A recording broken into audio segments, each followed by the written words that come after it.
For half a century, pop culture has characterized Bruce Lee as a mystic entity. We've been fed stories of secret lethal techniques, triad murder plots, and ancient curses designed to take down an invincible warrior. But those legends actually obscure a much more impressive reality.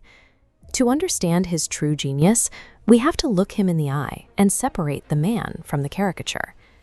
Lee spent his youth in 1950s Hong Kong as an unruly street brawler and a highly competitive cha-cha dancing champion.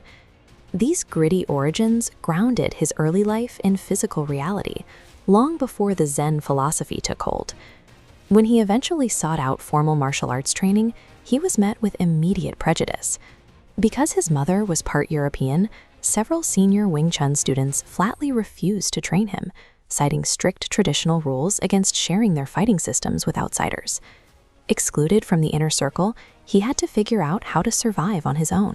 He was a marginalized, scrappy kid who methodically engineered his own physical body into a highly efficient weapon.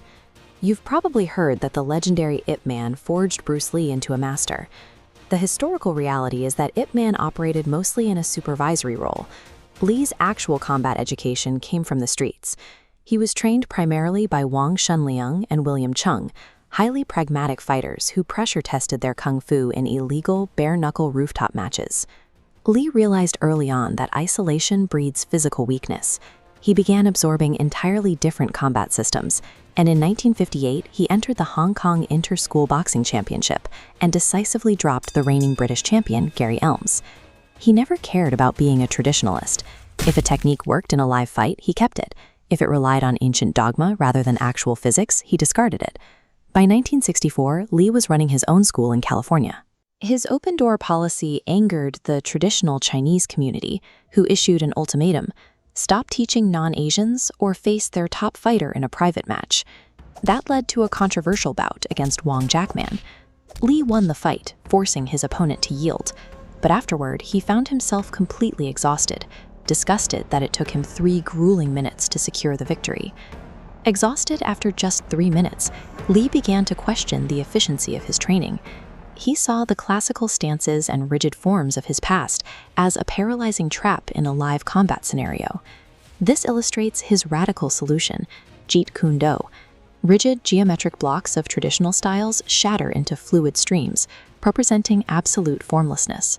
A single line then cleanly intercepts an incoming attack vector.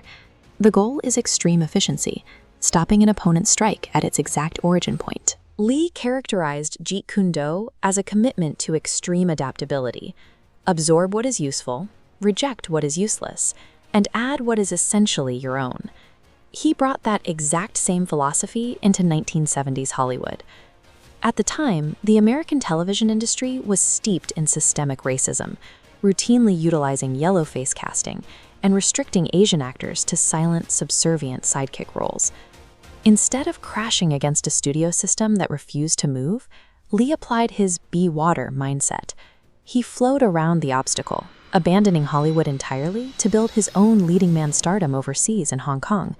Within 3 years, his overseas box office numbers broke records across Asia.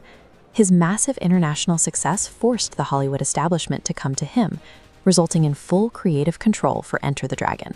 By refusing to accept the limits placed on him, Lee dismantled a deeply entrenched cultural barrier and rebuilt the global image of the Asian leading man on his own terms.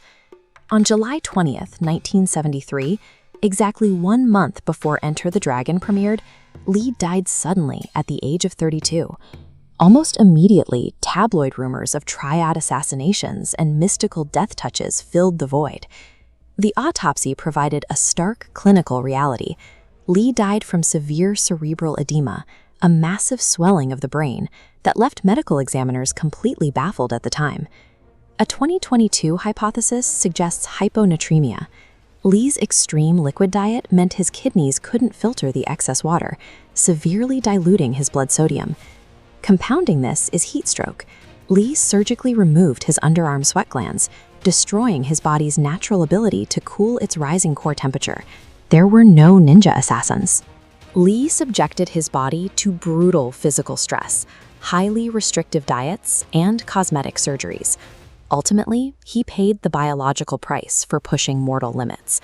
There is a dark, poetic irony in his autopsy report.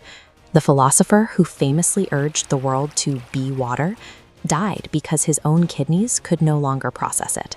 Bruce Lee achieved absolute self-actualization in a brief 32-year window. He was a deeply flawed, obsessive, and incredibly mortal man. The relentless, adaptable human being behind the screen left us a blueprint for living that far exceeds the legend of an invincible master.